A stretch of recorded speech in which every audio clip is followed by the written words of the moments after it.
El 10 de diciembre de 2021, un día después de la muerte de Carmen Salinas, empezó a circular una cifra. $20 millones. Esa era, según el portal especializado Celebrity Network, la fortuna acumulada por la mujer que México conocía como Carmelita, después de casi 70 años de carrera ininterrumpida en cine, teatro, televisión y hasta en la política. Y apenas esa cifra empezó a moverse por los programas de espectáculos, ocurrió exactamente lo que suele ocurrir cuando una figura pública muere dejando, al menos en la percepción popular, una fortuna considerable. La familia, según reportes de la época, empezó a mostrar grietas. Por un lado estaba María Eugenia Plasencia, la única hija de Carmen Salinas. Por otro lado estaban sus nietas, las hijas de Pedro Plasencia, el hijo que Carmen había perdido por cáncer en 1994. Y por otro lado estaba Gustavo Briones, su sobrino, quien durante años había sido su asistente personal, su representante y la persona que manejaba buena parte de su vida pública, incluyendo un canal de YouTube que, según columnistas de espectáculos, generaba ingresos nada despreciables. Apenas 4 meses después de la muerte de Carmen Salinas, el periodista Alex Caffey escribió, en su columna especializada, que entre los herederos de la actriz habían comenzado a surgir discrepancias fuertes. Y el conflicto específico que señaló no tenía que ver con una mansión, ni con un terreno, ni con una cuenta bancaria escondida. Tenía que ver con algo bastante más moderno, la disputa por quien debía controlar y recibir las regalías de un canal de YouTube. Hoy vamos a contar esta historia con la información que existe documentada públicamente, separando con cuidado lo que la propia familia de Carmen Salinas ha confirmado, de lo que durante meses circuló simplemente como rumor de espectáculos. Porque esta no es, en el fondo, una historia sobre una fortuna oculta. Es una historia sobre lo que ocurre cuando la fama de una persona genera, incluso después de su muerte, una percepción de riqueza que no siempre coincide con la realidad documentada de lo que efectivamente queda por repartir. Vas a descubrir 4 cosas. Primero, que decía exactamente el testamento que Carmen Salinas preparó en vida y a quienes designó como herederos formales de sus bienes. Segundo, cuál era la fortuna real que distintas fuentes periodísticas atribuyeron a la actriz, y que dijo después su propia hija sobre esa cifra. Tercero, los detalles concretos del conflicto entre su sobrino Gustavo Briones y su hija María Eugenia por el control de un canal de YouTube que continuó generando ingresos después de la muerte de Carmen. Y cuarto, por qué, a pesar de la cercanía que Gustavo Briones mantuvo con su tía durante años como su asistente personal, el testamento formal de Carmen Salinas nunca lo incluyó entre sus herederos designados. Te aviso cuando lleguemos a cada punto. Empecemos por entender el contexto completo de esta historia, porque para comprender por qué una disputa de este tipo pudo surgir, primero hay que entender exactamente cómo estaba construido el patrimonio de Carmen Salinas, y qué fue lo que ella misma decidió hacer con él mientras todavía estaba en vida. Carmen Salinas tuvo, a lo largo de casi 70 años de carrera, una vida profesional extraordinariamente prolífica, más de 100 películas, decenas de telenovelas, más de 20 años sosteniendo la obra de teatro aventurera, una etapa como diputada federal entre 2015 y 2018, y una etapa final como figura de redes sociales, con un canal de YouTube que acumuló, según reportes de la época, más de 146,000 suscriptores. Ese tipo de trayectoria, prolongada durante 7 décadas, generaría en cualquier persona una acumulación patrimonial considerable. Y así lo asumió buena parte del público mexicano cuando Carmen murió, que detrás de esa carrera tan larga debía existir, necesariamente, una fortuna igualmente grande. Pero Carmen Salinas, según lo que ella misma explicó en distintas entrevistas concedidas meses antes de su muerte, tenía una forma particular de administrar su dinero, considerablemente distinta a la de otras figuras del espectáculo de su generación. En lugar de acumular sistemáticamente sus ingresos para dejar una herencia cuantiosa, prefería, según sus propias palabras, repartir buena parte de lo que ganaba mientras todavía estaba viva. Mandaba despensas semanales a periodistas y compañeros de trabajo que atravesaban dificultades económicas. Ayudaba financieramente a hermanos y sobrinos. Sostuvo, durante años, a empleados y colaboradores que se habían quedado sin trabajo en otros proyectos. Esa forma de administrar su patrimonio, generosa hacia su entorno cercano pero poco orientada hacia la acumulación de un capital final, es exactamente lo que su hija María Eugenia Plasencia salió a explicar públicamente, primero poco después de la muerte de su madre y después nuevamente varios años más tarde, cuando los rumores sobre una supuesta herencia millonaria seguían circulando con fuerza en redes sociales. En una entrevista concedida al programa de espectáculos conducido por Gustavo Adolfo Infante, María Eugenia fue directa: muchos piensan, la gente lo dijo así, que dejó el dineral. No. Muchas cosas nos dio en vida mi mamá. Guarda esa frase, porque va a ser importante más adelante, tanto a nosotros como familia. Y siempre mi mamá en vida, por eso mi mamá no dejó todo el dineral que dicen, porque mi mamá mandaba a todo mundo, tanto compañeros de ella como periodistas, como todo eso, les mandaba sus despensas cada semana. Dinero a todos sus sobrinos y hermanos. Detente un momento en esa última frase, dinero a todos sus sobrinos y hermanos. Porque ahí está, en las propias palabras de su hija, la raíz exacta de la contradicción que vamos a explorar hoy. Carmen Salinas ayudó económicamente, durante años, a sus sobrinos y hermanos mientras estuvo con vida. Pero cuando llegó el momento de formalizar su testamento, ese apoyo en vida no se tradujo en una inclusión formal dentro del documento legal que definiría, después de su muerte, quién heredaría qué. Y esa distancia entre el cariño y el apoyo económico brindado en vida y la ausencia de una designación testamentaria formal, es precisamente el tipo de vacío legal donde suelen nacer las disputas familiares más dolorosas. Vamos entonces al primer punto que prometimos, que decía exactamente el testamento de Carmen Salinas y a quienes designó formalmente como herederos. Según lo que la propia actriz explicó en distintas ocasiones frente a las cámaras, incluyendo una entrevista concedida al programa matutino Hoy meses antes de su muerte, su testamento estaba compuesto, en esencia, por dos bienes inmuebles concretos. El primero era su casa, ubicada en la colonia Verónica Ansúrez de la Ciudad de México, una propiedad que ella misma había mandado construir en 1966, en pleno ascenso de su carrera artística. Esa casa, según sus propias palabras registradas en televisión, quedaría para su hija María Eugenia Plasencia. El segundo bien era el estudio de grabación conocido como Caina, inaugurado en 1988. El mismo estudio que Carmen construyó originalmente para que su hijo Pedro pudiera componer música con espacio propio, dejando atrás el cuartito improvisado dentro de la casa familiar donde había empezado a trabajar.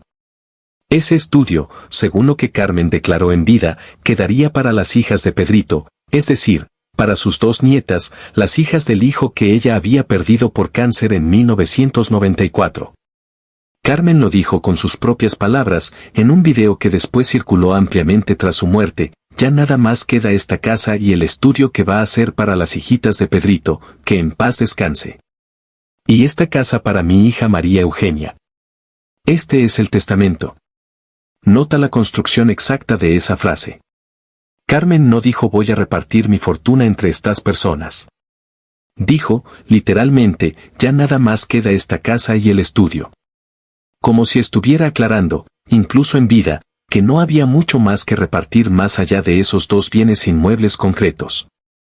Ese testamento, entonces, según toda la información disponible públicamente, designaba como herederas formales únicamente a tres personas: su hija María Eugenia Plasencia y sus dos nietas, hijas de Pedro Plasencia. Ningún hermano de Carmen aparecía mencionado en ese reparto. Ningún sobrino aparecía mencionado tampoco. La generosidad económica que Carmen había demostrado en vida hacia su entorno familiar más amplio, según se desprende de la información disponible, no se tradujo en una inclusión testamentaria formal para ese mismo círculo de sobrinos y hermanos a quienes ella misma había ayudado económicamente durante años. Aquí completamos el primer punto que prometimos: el testamento formal de Carmen Salinas repartía, en esencia, dos propiedades entre tres personas, su hija y sus dos nietas, dejando fuera de cualquier designación legal directa al resto de su círculo familiar más amplio, incluyendo a los sobrinos y hermanos que ella había apoyado económicamente durante años mientras estuvo con vida.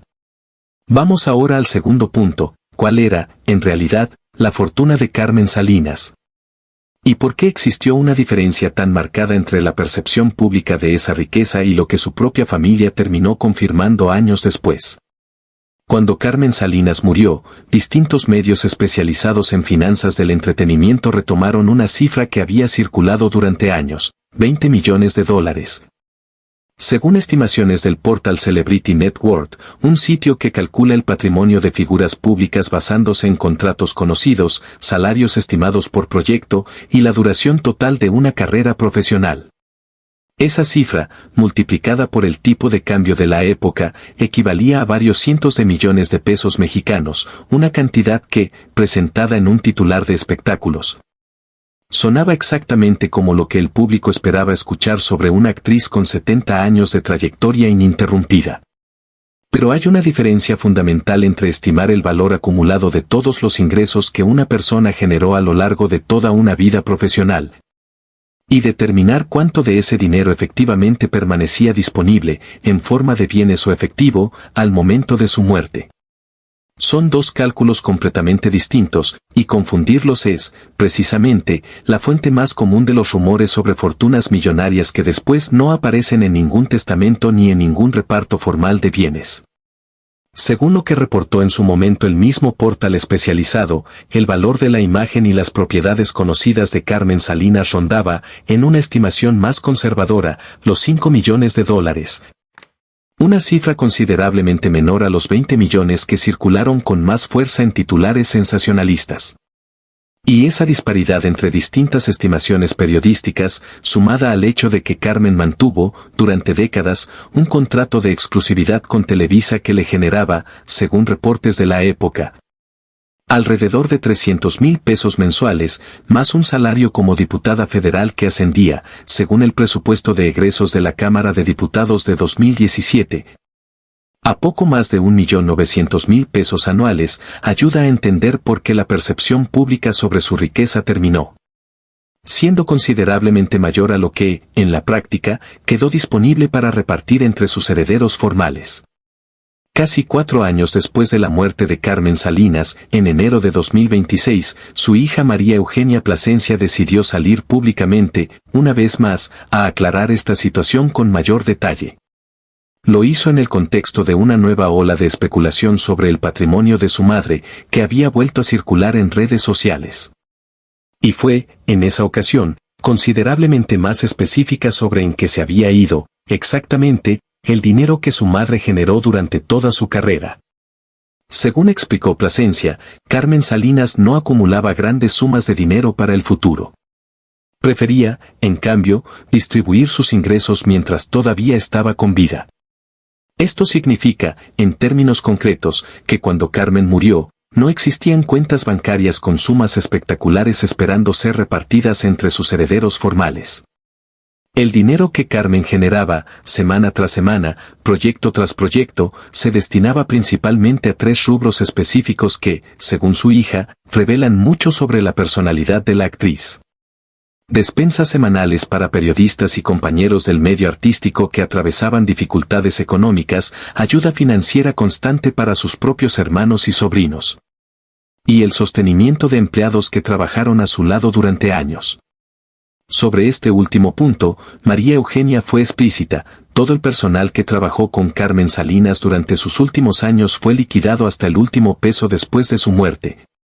cumpliendo con las obligaciones laborales correspondientes antes de que cualquier bien pudiera considerarse parte de una herencia disponible para la familia. Este patrón de comportamiento financiero, generoso hacia el entorno cercano pero poco orientado hacia la acumulación de un capital final considerable, ayuda a explicar por qué, cuando se hizo pública la disputa por el canal de YouTube,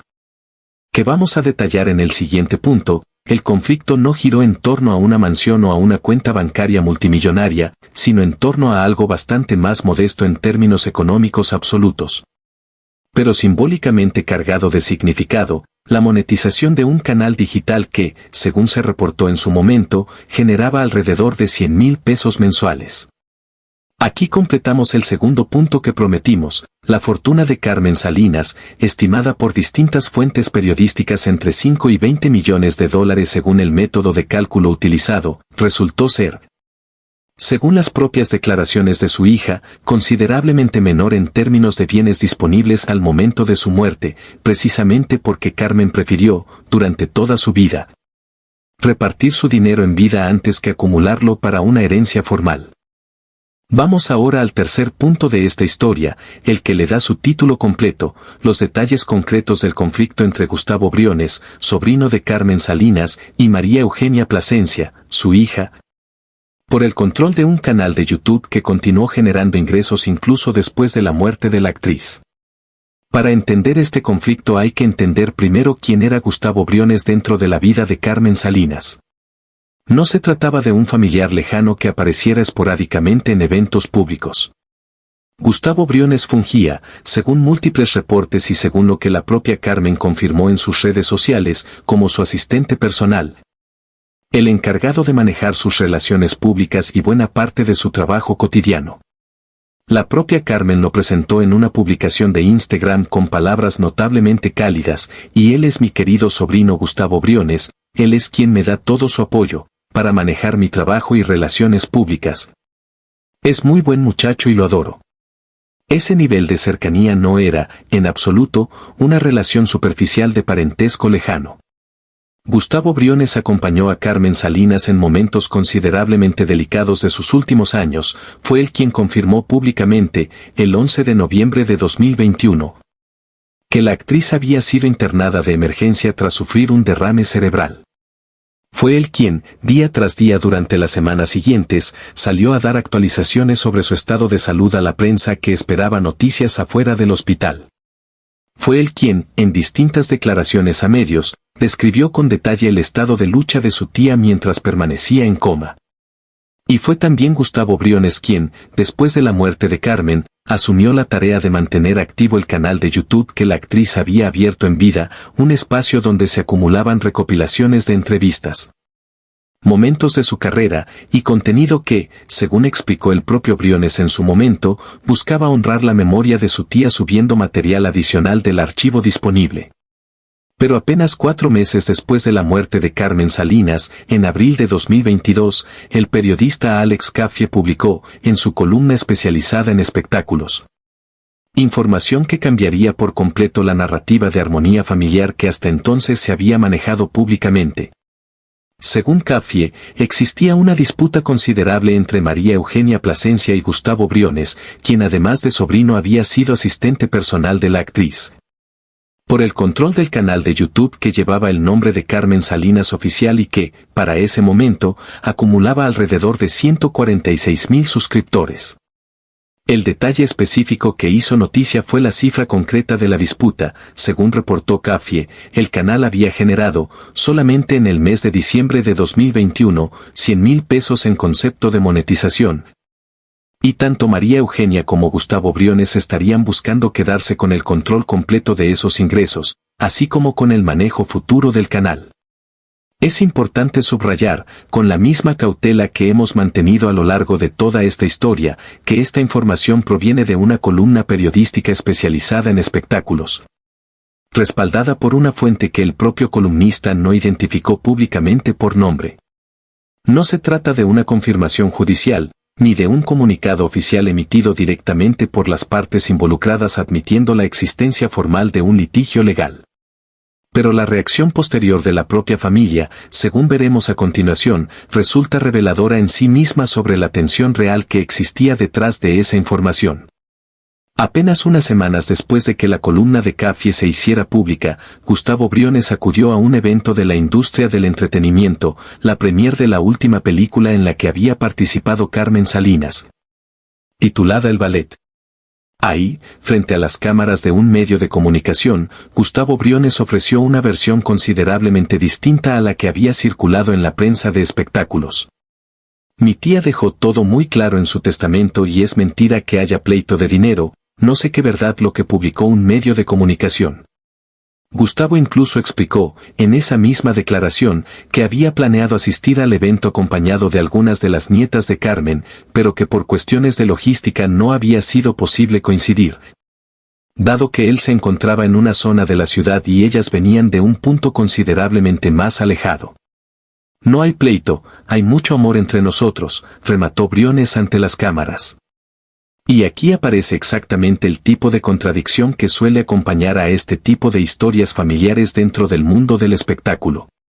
Por un lado, un columnista especializado, citando fuentes cercanas al entorno familiar, reportando una disputa concreta por dinero. Por otro lado, uno de los propios protagonistas de esa disputa, negando públicamente y de manera directa que existiera cualquier tipo de conflicto. Ninguna de las dos versiones puede tomarse, de manera aislada, como la verdad definitiva y completa de lo ocurrido. Pero la combinación de ambas versiones sí revela algo importante, que, cuando menos, existió suficiente tensión alrededor del manejo del canal de YouTube como para que un periodista especializado considerara que valía la pena reportarla como una disputa familiar activa,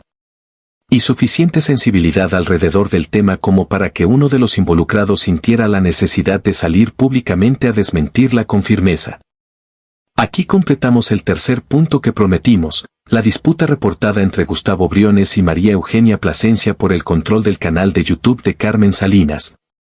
Y las regalías que ese canal continuó generando después de su muerte, un conflicto que, según una fuente periodística, existió de manera concreta,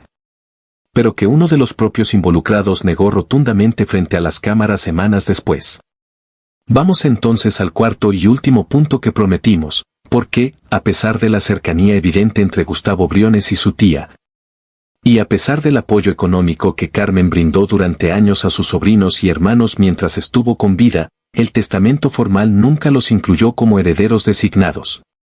¿Y qué relación tiene esto con un detalle legal que la propia familia terminó confirmando públicamente años después, el papeleo que nunca se completó? Para entender este punto, conviene regresar a las palabras exactas que María Eugenia Plasencia utilizó cuando explicó, por primera vez, el destino del estudio de grabación Caina.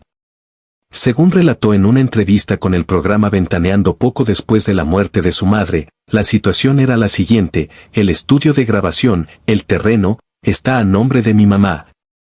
Pero eso se lo voy a dar a mis sobrinas como quería mi mamá desde un principio, porque ya no pudo hacer el cambio. Detente en esa frase final, porque ya no pudo hacer el cambio. Esa es, en términos legales, una de las situaciones más comunes y a la vez más delicadas que pueden ocurrir en cualquier proceso de sucesión patrimonial. Una persona expresa, en vida, con toda claridad y frente a las cámaras, cuál es su voluntad sobre el destino de un bien determinado. Pero esa voluntad, si no llega a formalizarse completamente mediante los trámites legales correspondientes antes del fallecimiento, no necesariamente se traduce de manera automática en un derecho de propiedad exigible ante la ley. Existe una diferencia legal considerable entre decir públicamente quiero que esto sea para mis nietas y completar efectivamente el proceso notarial que transfiere, de manera formal e irrevocable, la titularidad de un inmueble determinado. Según lo que la propia María Eugenia confirmó, el estudio de grabación permanecía, al momento de la muerte de Carmen, legalmente a nombre de la propia actriz, sin que se hubiera completado el trámite de cesión hacia sus nietas que Carmen, según todas las versiones disponibles, efectivamente deseaba realizar. Esto significa que, en términos estrictamente legales, ese bien específico no pasaba automáticamente a las nietas por la simple expresión verbal de la voluntad de Carmen, sino que dependía de que la familia completara, después de su muerte, el proceso sucesorio correspondiente para materializar esa transferencia. Este mismo tipo de situación, un deseo expresado claramente en vida, pero no completado formalmente mediante los trámites legales correspondientes, es exactamente el tipo de vacío que puede generar tensión entre distintos miembros de una familia, incluso cuando todos coinciden en cuál era, en principio, la voluntad original de la persona fallecida. Porque cuando un bien no ha sido formalmente transferido, cualquier persona con algún tipo de vínculo legal o económico con ese bien, incluso sin estar mencionada expresamente en el testamento, puede considerar que tiene algún tipo de interés legítimo sobre su destino final. Y aquí es donde conviene detenerse en la posición específica de Gustavo Briones dentro de todo este entramado. Según reportes de la época, no era simplemente un sobrino con una relación afectiva cercana a su tía.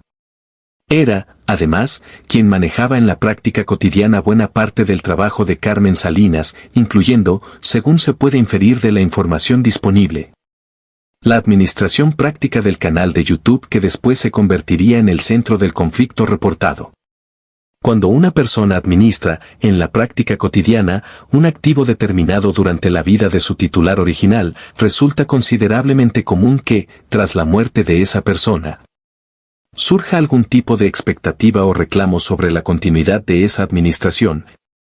incluso si esa expectativa no está respaldada por ningún documento legal formal que la sustente como un derecho de propiedad o de herencia. Esto no significa, de ninguna manera, que Gustavo Briones haya actuado de mala fe en algún momento de este proceso.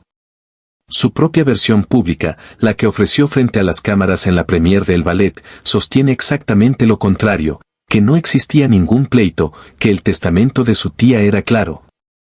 y que la relación entre los familiares se mantenía en términos de cariño y unidad. Pero el hecho documentado de que un periodista especializado reportara, meses antes, una disputa concreta por las regalías de un canal digital, sugiere que, cuando menos, existió un periodo de tensión real alrededor de ese activo específico, tensión que terminaría resolviéndose, según toda la información disponible públicamente, sin que Gustavo Briones llegara a obtener un reconocimiento formal como heredero dentro del testamento oficial de su tía. Y aquí llegamos al núcleo exacto del contraste que le da nombre a esta historia. Carmen Salinas fue, en vida, una mujer extraordinariamente generosa con su círculo familiar más amplio. Ayudó económicamente a sus hermanos. Ayudó económicamente a sus sobrinos.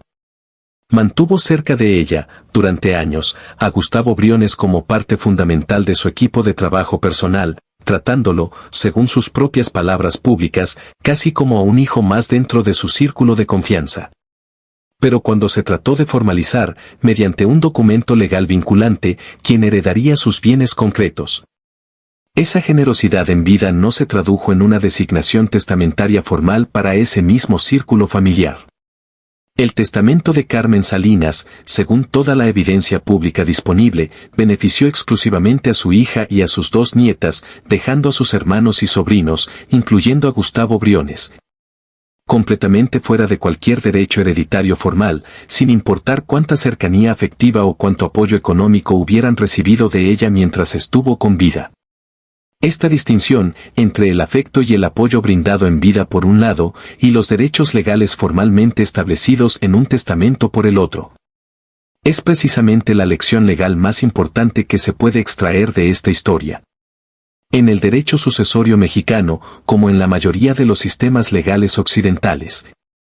la voluntad de una persona sobre el destino de sus bienes solamente adquiere fuerza legal vinculante cuando se formaliza a través de los mecanismos correspondientes, un testamento debidamente firmado ante notario, o, en su defecto, las reglas de sucesión legítima que la ley establece cuando no existe testamento válido. El cariño, el apoyo económico sostenido durante años, e incluso las palabras expresadas públicamente frente a una cámara de televisión, no constituyen, por sí solos, un derecho hereditario exigible ante un juez, si esa voluntad nunca llegó a plasmarse formalmente en el documento legal correspondiente. Por eso, cuando se examina con cuidado toda la información disponible sobre este caso, la conclusión resulta considerablemente más matizada que un simple titular sensacionalista sobre una pelea familiar por dinero. Lo que efectivamente ocurrió, según toda la evidencia pública, fue esto: Carmen Salinas repartió generosamente su cariño y su apoyo económico entre un círculo familiar amplio mientras estuvo con vida.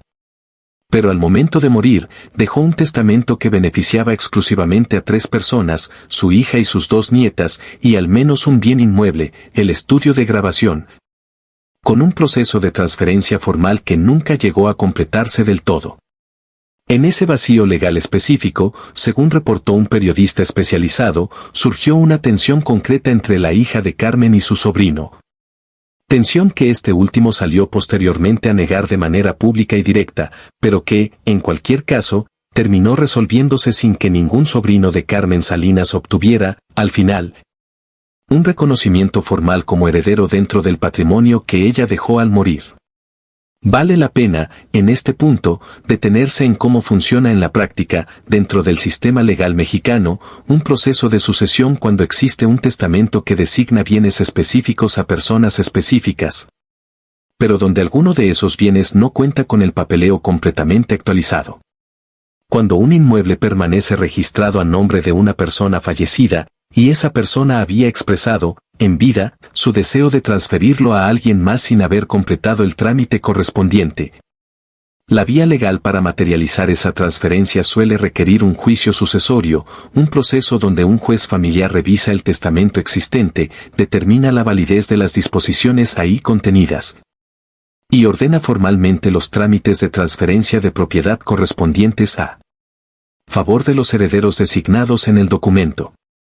Este tipo de proceso, incluso cuando no existe ningún conflicto real entre las partes involucradas, puede tomar meses o incluso años en resolverse completamente, dependiendo de la carga de trabajo de los juzgados familiares correspondientes, de la complejidad de los bienes involucrados y de si existen o no impuestos pendientes de regularizar sobre las propiedades en cuestión. Durante todo ese periodo de trámite, el bien en cuestión permanece, en términos estrictamente legales, bajo la titularidad original de la persona fallecida. Incluso si todos los familiares involucrados coinciden plenamente en cuál debería ser su destino final según la voluntad expresada en vida. Es precisamente en ese periodo de transición legal, entre la muerte de una persona y la conclusión formal del proceso sucesorio, donde suelen surgir con mayor frecuencia los conflictos familiares relacionados con activos que todavía generan ingresos, como sería el caso de un canal de YouTube monetizado, o de un negocio que continúa operando. Porque mientras el proceso legal formal avanza lentamente por los canales correspondientes, alguien tiene que tomar decisiones prácticas sobre la administración cotidiana de esos activos. ¿Quién puede acceder a las cuentas asociadas? ¿Quién puede autorizar retiros de las ganancias generadas? ¿Quién tiene la capacidad práctica de seguir publicando contenido o de tomar decisiones operativas? Y esa necesidad práctica de administración inmediata, en ausencia de una resolución legal formal ya completada, es exactamente el tipo de terreno donde pueden surgir tensiones entre distintos miembros de una misma familia, incluso cuando, en el fondo, todos coinciden en respetar la voluntad original de la persona fallecida. Conviene también, en este punto, ampliar la mirada hacia un fenómeno más general que trasciende el caso específico de Carmen Salinas, la brecha, cada vez más común en el mundo del entretenimiento contemporáneo, entre los bienes patrimoniales tradicionales, como una casa o un terreno, y los activos digitales que las figuras públicas empezaron a generar con la llegada de las redes sociales y las plataformas de contenido monetizado. Un canal de YouTube, a diferencia de una propiedad inmobiliaria, genera ingresos de manera continua y automática mientras el contenido siga disponible y siga siendo consumido por una audiencia, sin necesidad de que nadie realice trabajo adicional para mantener ese flujo de ingresos activo. Esto significa que, incluso después de la muerte de la persona titular de ese canal, el dinero puede seguir entrando de manera prácticamente automática, generando una situación novedosa desde el punto de vista legal. ¿Quién tiene derecho a recibir esas ganancias mientras se resuelve formalmente el proceso sucesorio completo? En el caso específico de Carmen Salinas, el reporte periodístico de Alex Caffie sugiere que esa pregunta específica sobre quién debía recibir las ganancias generadas por el canal de YouTube mientras se resolvía la situación general de la herencia, fue precisamente el punto de fricción entre su hija y su sobrino. Y aunque Gustavo Briones salió después a negar la existencia de cualquier conflicto formal, la sola existencia de esa pregunta legal sin resolver, en un terreno relativamente nuevo para el derecho sucesorio tradicional, ayuda a explicar por qué este tipo de situaciones puede generar tensión incluso entre familiares que, en términos generales, mantienen una relación cercana y cariñosa entre sí. Pensemos también, por un momento, en la posición específica de las nietas de Carmen Salinas dentro de toda esta historia. Porque su situación añade una capa adicional de complejidad emocional al análisis legal que venimos desarrollando.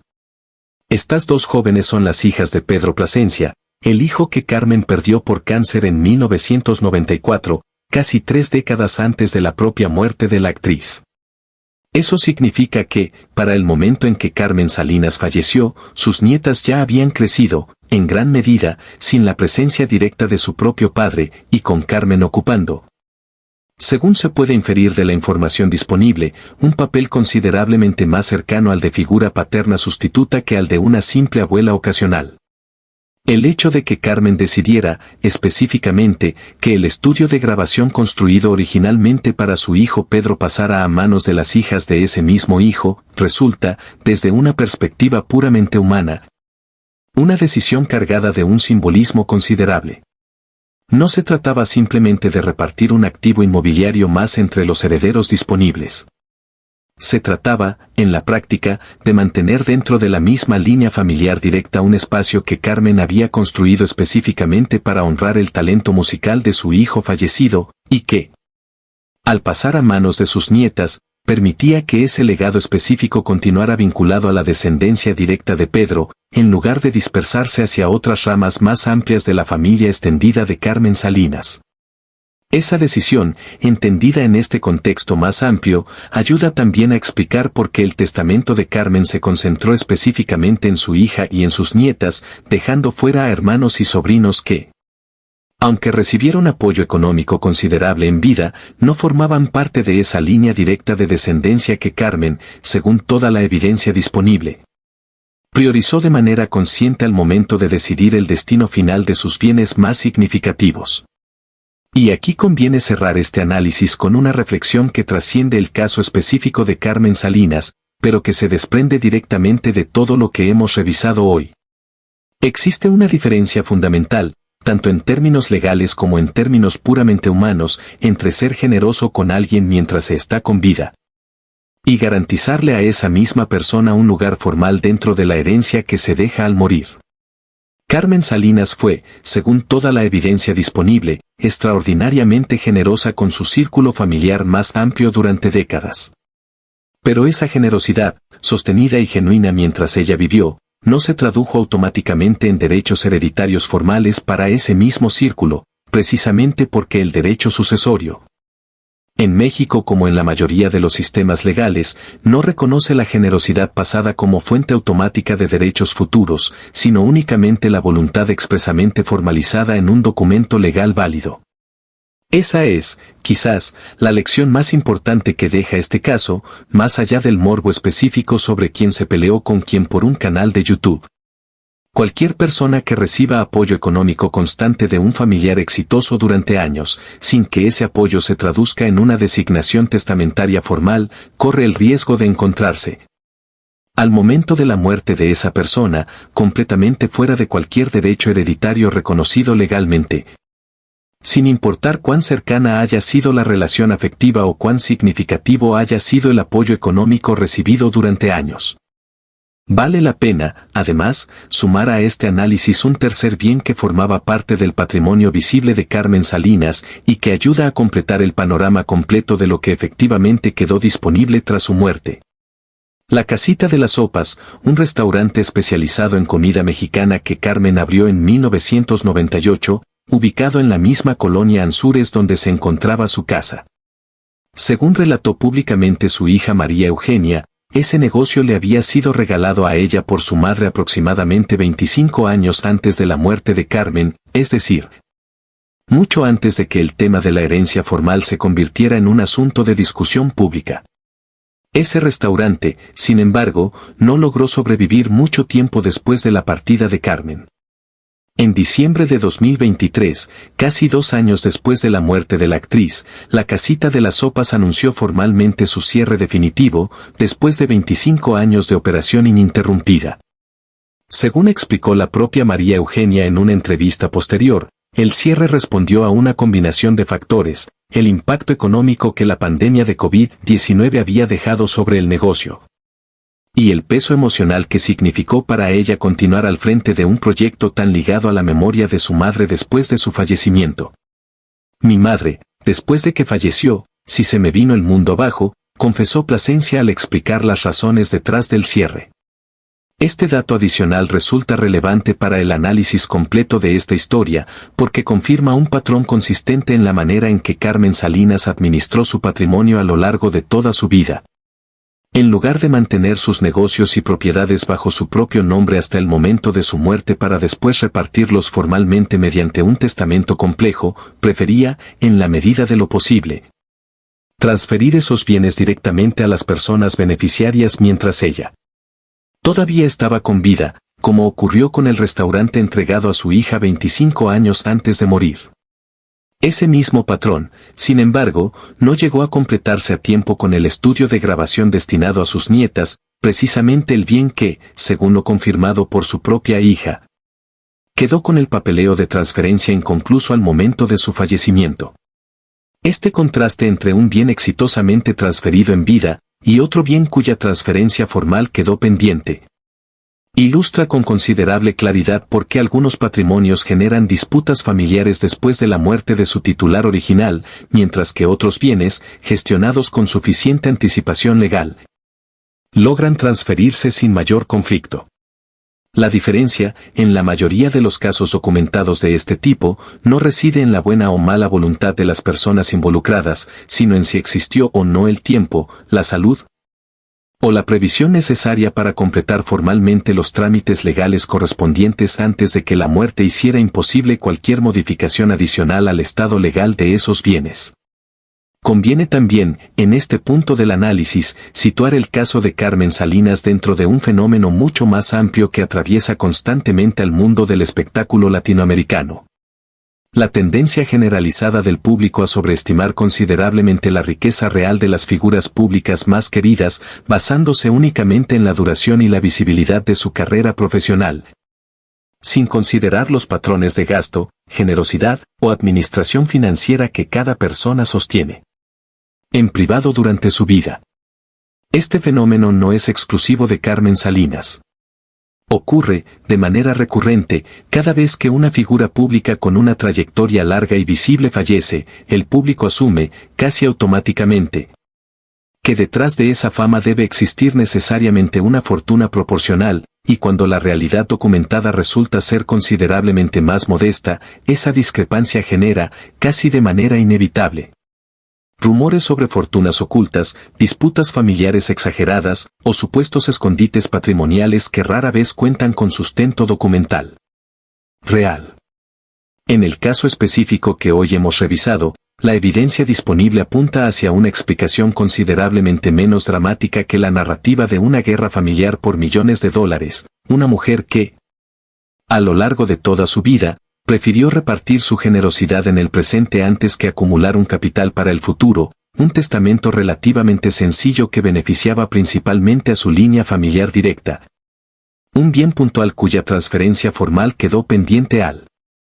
momento de su muerte, y una atención concreta, aunque después negada públicamente por una de las partes involucradas, alrededor de la administración de un activo digital relativamente nuevo dentro del panorama del derecho sucesorio tradicional, un canal de YouTube monetizado. Y quizás ahí resida la verdadera lección de esta historia, más allá del morbo específico sobre quién se peleó con quién. Carmen Salinas dedicó su vida, según toda la evidencia disponible, a dar generosamente a quienes la rodeaban, sin guardar rencores, sin llevar cuentas exactas de a quién le había dado más y a quién menos, sin condicionar su cariño a ningún tipo de reciprocidad futura. Pero esa misma generosidad desprendida, tan genuina y tan admirada por quienes la conocieron de cerca, resultó ser, paradójicamente, uno de los factores que dificultó, después de su muerte, una repartición patrimonial completamente clara y libre de cualquier tensión, precisamente porque la ley, a diferencia del corazón, exige documentos formales y trámites completos para reconocer derechos, sin importar cuánto cariño o cuánto apoyo económico se haya brindado en el pasado. Esa distancia entre la generosidad humana y la formalidad legal es, en el fondo, la que explica por qué sus sobrinos, a pesar de haber recibido su apoyo económico durante años, a pesar de la cercanía evidente que uno de ellos mantuvo con ella hasta sus últimos días como su asistente personal de mayor confianza, nunca llegaron a tener, dentro del testamento formal de Carmen Salinas, un lugar reconocido como herederos legítimos de su patrimonio. La pelea que Alex Caffey reportó en su columna, si efectivamente ocurrió con la intensidad que sugirió en su momento, fue entonces, en el fondo, una pelea que estaba condenada desde el principio. A no poder ganarse del todo, precisamente porque el documento legal que definía quién heredaría qué ya había sido redactado años antes, y en ese documento, los sobrinos de Carmen Salinas simplemente no aparecían mencionados. Antes de cerrar con el repaso final de los 4 puntos prometidos, vale la pena detenerse un momento en el contexto más amplio de la carrera de Carmen Salinas, porque ayuda a entender por qué la percepción pública sobre su riqueza llegó a ser tan desproporcionada respecto a la realidad que su propia familia terminó confirmando. Carmen debutó como artista profesional el 28 de octubre de 1953 en el Cine Ópera de la Ciudad de México, cuando apenas tenía 14 años de edad. Desde ese momento, y durante casi 70 años consecutivos, prácticamente no dejó de trabajar. Participó en más de 100 películas, entre ellas clásicos del cine de ficheras como Bellas de Noche, estrenada en 1975, que la llevó a ganarse el apodo de la Corcholata. Participó en telenovelas que marcaron a distintas generaciones completas de espectadores mexicanos y latinoamericanos, como María Mercedes en 1992 y María la del Barrio poco después. Sostuvo durante más de 20 años la producción teatral de Aventurera, un espectáculo que ella misma dirigía con mano firme y que se convirtió en una auténtica escuela para decenas de actrices que pasaron por su elenco a lo largo de las décadas. Y en 2004 incluso cruzó la frontera para participar en una producción de Hollywood, la película Hombre en Llamas, dirigida por Tony Scott y protagonizada por Denzel Washington. Esa trayectoria, prolongada, diversa y sostenida durante 7 décadas casi ininterrumpidas, es exactamente el tipo de carrera que, observada desde afuera, sugiere de manera casi automática la existencia de una fortuna considerable. Pero como hemos visto a lo largo de este análisis, la cantidad de dinero que una persona genera a lo largo de toda una vida profesional no equivale, de ninguna manera, a la cantidad de dinero que esa misma persona decide conservar y acumular para dejar como herencia formal. Carmen Salinas generó, sin duda, una cantidad considerable de ingresos a lo largo de su carrera. Pero decidió, de manera consistente y deliberada, redistribuir buena parte de esos ingresos en vida hacia su círculo familiar, hacia sus colegas de profesión y hacia empleados que dependían de ella para su sustento diario. Ese patrón de comportamiento, generoso pero poco orientado hacia la acumulación patrimonial de largo plazo, es exactamente el tipo de decisión personal que, aunque profundamente admirable desde una perspectiva humana, tiende a generar, casi de manera inevitable, algún grado de confusión y de tensión familiar después de la muerte de la persona en cuestión, precisamente porque el público, y en ocasiones incluso los propios familiares, terminan asumiendo la existencia de una fortuna que, en la práctica, nunca llegó a materializarse en la forma de bienes concretos disponibles para repartir. Y este patrón, vale la pena subrayarlo una última vez, no es exclusivo del caso de Carmen Salinas. Es, en realidad, un fenómeno considerablemente común entre artistas de trayectoria larga y generosidad reconocida públicamente, cuya fama proyecta una imagen de riqueza que no siempre coincide con la realidad documentada de su patrimonio final. La diferencia, en el caso específico que hemos revisado hoy, es que la propia familia de Carmen Salinas decidió, en más de una ocasión a lo largo de los años posteriores a su muerte, salir públicamente a aclarar esta situación con considerable transparencia, en lugar de dejar que los rumores sobre una fortuna oculta continuaran circulando sin ningún tipo de respuesta oficial. Cerremos entonces con un repaso ordenado de los 4 puntos que prometimos al inicio de este análisis, para que quede todo perfectamente claro antes de terminar. Primero, el testamento formal de Carmen Salinas, tal como ella misma lo explicó en distintas entrevistas concedidas en vida, repartía esencialmente 2 bienes inmuebles entre 3 personas. Su casa de la colonia Verónica Ansúrez para su hija María Eugenia Plasencia y el estudio de grabación Caina para sus 2 nietas, hijas de su fallecido hijo Pedro Plasencia. Ningún hermano ni sobrino de Carmen aparecía mencionado dentro de ese reparto formal. Segundo, la fortuna real de Carmen Salinas, estimada por distintas fuentes periodísticas especializadas entre 5 y 20 millones de dólares según el método de cálculo utilizado, resultó ser Según las declaraciones directas de su propia hija, considerablemente menor en términos de bienes efectivamente disponibles al momento de su muerte, precisamente porque Carmen prefirió, de manera consistente durante toda su vida, repartir generosamente su dinero mientras todavía estaba con vida, en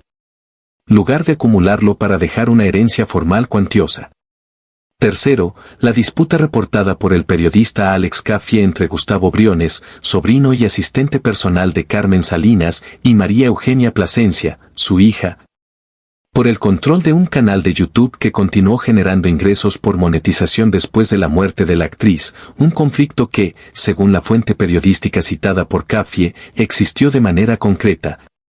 pero que el propio Gustavo Briones salió posteriormente a negar de manera pública y directa frente a las cámaras. Y cuarto, el motivo por el cual, a pesar del apoyo económico brindado en vida y de la cercanía evidente que mantuvo con su tía, Gustavo Briones nunca llegó a ser incluido formalmente como heredero dentro del testamento de Carmen Salinas, una distinción legal fundamental entre la generosidad y el afecto demostrados en vida, y los derechos hereditarios formalmente reconocidos únicamente mediante un documento legal válido, sumada al detalle específico, confirmado por la propia hija de la actriz, de que el proceso de transferencia del estudio de grabación hacia sus nietas quedó, al momento de la muerte de Carmen, con el papeleo legal todavía sin completar del todo. 4 puntos que, en conjunto, dibujan una historia considerablemente más matizada que un simple titular sensacionalista sobre una pelea familiar por millones de dólares. La historia real de la herencia de Carmen Salinas es, en el fondo, la historia de una mujer extraordinariamente generosa en vida, cuya generosidad, paradójicamente, dificultó una repartición patrimonial completamente clara después de su muerte, precisamente porque nunca formalizó, mediante documentos legales completos, todo lo que su corazón ya había decidido de antemano. Es importante insistir, una última vez, en que esta reconstrucción se basa exclusivamente en información reportada públicamente por medios de comunicación especializados en espectáculos, en declaraciones directas de la propia hija de Carmen Salinas concedidas en distintas entrevistas a lo largo de los años, y en el testimonio directo del propio Gustavo Briones ofrecido frente a las cámaras. No existe, en la información disponible, una confirmación judicial formal de un litigio activo entre los familiares de Carmen Salinas y la propia familia. En más de una ocasión, ha salido públicamente a insistir en que no existe ningún conflicto real entre ellos. El objetivo de este análisis no es afirmar categóricamente que existió una guerra familiar por dinero, sino reconstruir, con el mayor rigor posible, la información disponible sobre el testamento, el patrimonio real, y las tensiones puntuales que sí quedaron documentadas públicamente alrededor de esta herencia específica. Si esta historia te hizo ver con otros ojos el patrimonio y la generosidad de Carmen Salinas, cuéntanos en los comentarios qué parte de este análisis te sorprendió más. La diferencia entre la fortuna estimada por la prensa y lo que su hija confirmó públicamente años después, el detalle del estudio de grabación cuyo papeleo nunca se completó, la disputa reportada por el canal de YouTube, o el hecho de que, a pesar de todo el cariño que Carmen mostró en vida hacia sus sobrinos, ninguno de ellos terminara siendo incluido en su testamento formal. Y si quieres que sigamos revisando, con este mismo nivel de cuidado documentado, otras herencias de figuras del espectáculo latinoamericano que generaron confusión pública entre la fama y la realidad patrimonial. Díselo también, porque esta investigación apenas está comenzando. Y antes de cerrar del todo, vale la pena dejar un último dato que ayuda a redondear el panorama financiero completo de esta historia. Durante su etapa como diputada federal, entre 2015 y 2018, Carmen Salinas recibió críticas considerables por su desempeño legislativo. Señalada en más de una ocasión por dificultades para leer documentos oficiales frente a las cámaras o para pronunciar correctamente ciertos términos técnicos del lenguaje parlamentario. Pero más allá de esas críticas mediáticas, su salario como legisladora, de poco más de 1.900.000 pesos anuales según el presupuesto de egresos correspondiente, representó, durante esos 3 años específicos, una fuente de ingresos adicional y considerablemente estable dentro de su patrimonio general. sumada a los ingresos que continuaba percibiendo por su contrato de exclusividad con Televisa y por sus participaciones ocasionales en cine y teatro durante ese mismo periodo. Ese detalle resulta relevante porque ayuda a explicar por qué, a pesar de las estimaciones periodísticas que hablaban de una fortuna de varios millones de dólares, la realidad patrimonial que su familia terminó confirmando resultó ser considerablemente más modesta. Los ingresos de Carmen Salinas, provenientes de múltiples fuentes simultáneas a lo largo de las últimas décadas de su vida, incluyendo su salario legislativo, su contrato televisivo, sus regalías por proyectos de cine y teatro, y más adelante los ingresos por monetización de su canal de YouTube, se fueron destinando, según toda la evidencia disponible, hacia el sostenimiento constante de su círculo familiar y profesional más cercano, en lugar de consolidarse en un patrimonio acumulado que después pudiera repartirse formalmente entre un número mayor de herederos. Esta manera particular de administrar el dinero, generosa hacia el presente pero poco orientada hacia la planificación patrimonial de largo plazo, conecta directamente con algo que se puede observar en la trayectoria completa de Carmen Salinas, una mujer que, según todo lo que se sabe públicamente sobre su vida, prefirió siempre priorizar el bienestar inmediato de las personas que la rodeaban, por encima de cualquier tipo de estrategia financiera orientada a maximizar el valor de una herencia futura. Esa prioridad, profundamente humana y ampliamente reconocida por quienes trabajaron a su lado durante décadas, resultó ser, precisamente, la explicación más razonable detrás de la brecha entre la fortuna que el público imaginó que ella dejaría y la realidad patrimonial considerablemente más modesta que su propia familia terminó confirmando, en más de una ocasión, a lo largo de los años posteriores a su muerte. Y quizás, en última instancia, esa sea la forma más justa de entender toda esta historia. No como una guerra familiar por millones de dólares, con villanos y víctimas claramente definidos, sino como el resultado natural y casi inevitable de la forma en que una mujer decidió vivir. Repartiendo generosamente en el presente, sin guardar cuentas exactas, sin planificar minuciosamente cada detalle legal de lo que vendría después de su muerte, y confiando, quizás con exceso de optimismo, en que el cariño genuino que sostuvo durante toda su vida hacia su familia bastaría, por sí solo, para mantener la armonía entre ellos incluso después de que ella ya no estuviera presente para mediar personalmente cualquier tensión que pudiera surgir. En la mayoría de los aspectos de esa apuesta vital, según toda la evidencia pública disponible, Carmen Salinas tuvo razón. Pero en el terreno específico y relativamente nuevo de los activos digitales monetizados, ese optimismo se topó, al menos durante un periodo determinado, con la fricción práctica e inevitable que surge cuando la voluntad de una persona, por más clara que haya sido expresada en vida, no llega a formalizarse por completo antes de que la muerte haga imposible cualquier corrección adicional.